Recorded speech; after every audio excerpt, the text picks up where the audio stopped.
من الشیطان الرجیم بسم اللہ الرحمن الرحیم وَيَوْمَ نُسَيِّرُ الْجِبَالَ وَتَرَى الْأَرْضَ بَارِزَةً وَحَشَرْنَاهُمْ فَلَمْ نُغَادِرْ مِنْهُمْ أَحَدًا۔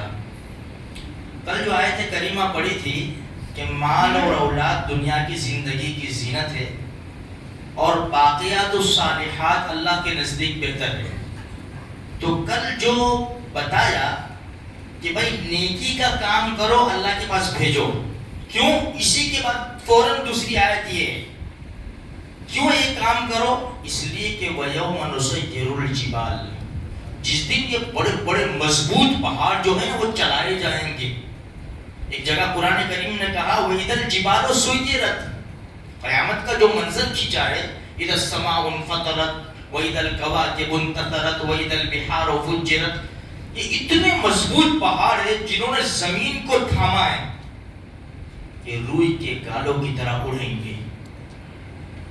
وَتَرَى الْأَرْضَ بَارِزَةً، یہ جو زمین نظر آتی ہے نا، آج زمین میں اونچ نیچ بہت ہے، بہت، وہ کہیں کھڈے ہیں، کہیں ٹیکڑے ہیں، کہیں پہاڑ ہے، کہیں اتار چڑھاؤ ہے۔ قرآن کہتا ہے قیامت کا وہ منظر ہوگا، وہ دن ہوگا، زمین بالکل ہموار کر دی جائے گی، ایک چیز زمین کے اوپر نظر نہیں آئے گی کہ انسان چھپ سکے، نہ درخت، نہ پہاڑ، نہ کسی کا مکان، کچھ بھی نظر نہیں آئے گا۔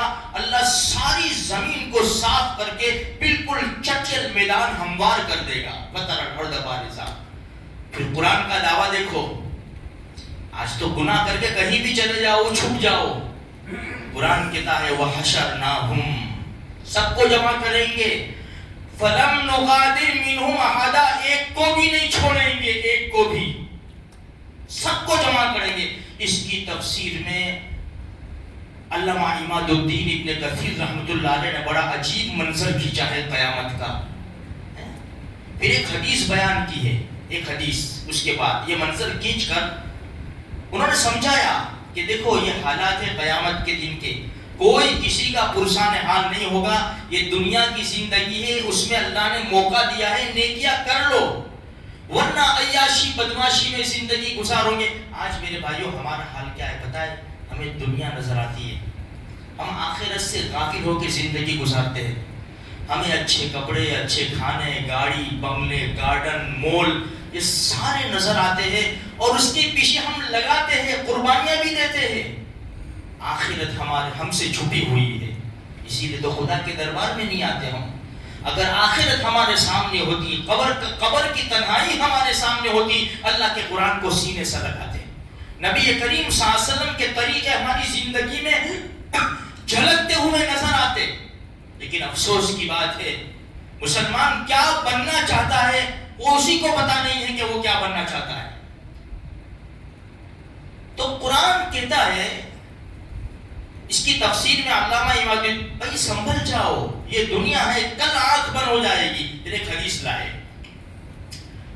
غزوہ حنین سے واپس آ رہے تھے، جس کا قرآن کریم کے 10ویں پارے میں تذکرہ ہے، لَقَدْ نَصَرَكُمُ اللَّهُ فِي مَوَاطِنَ كَثِيرَةٍ، اس کو انشاءاللہ تھوڑا سا اس کا منظر جمعرات کو، غزوہ حنین سے واپس آ رہے تھے، ایک منزل کے اوپر پڑاؤ ڈالا، اللہ کے رسول صلی اللہ علیہ وسلم نے صحابہ کرام سے فرمایا جاؤ جس کو جو ملے لے آؤ، لکڑی، پتا، چمڑا، جو بھی ڈھیر لگاؤ۔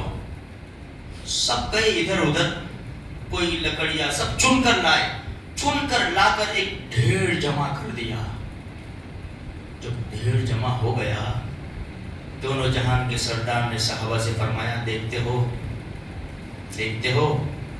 فرمایا جب انسان گناہ کرتا ہے چھوٹے بڑے سب لکھے جاتے ہیں اور سب جمع ہوتے ہوتے ہوتے ڈھیر لگ جاتا ہے۔ ہمارے نبی نے بڑے اچھا انداز ہے، آج میری 50 سال کی عمر ہے، آپ کی 20، 30، 50، 60، 70 سال کی عمر ہے، مجھے کیا معلوم میرے گناہوں کا کتنا ڈھیر لگا ہے۔ اللہ اپنے فضل سے ہم سب کے گناہوں کو معاف فرما دے۔ تو میرے بھائیوں قدر کرنے کی ضرورت ہے، زندگی گزارو، دنیا میں ہوں، شاعر کہتا ہے نا، دنیا میں ہوں، دنیا کا طلبگار نہیں ہوں، بازار سے گزرا ہوں، خریدار نہیں ہوں۔ دنیا میں رہیں گے لیکن آخرت ہماری نظر آخرت کے اوپر رہے گی۔ اللہ تبارک و تعالیٰ کہیں سنی بات پر عمل کرنے کی توفیق عطا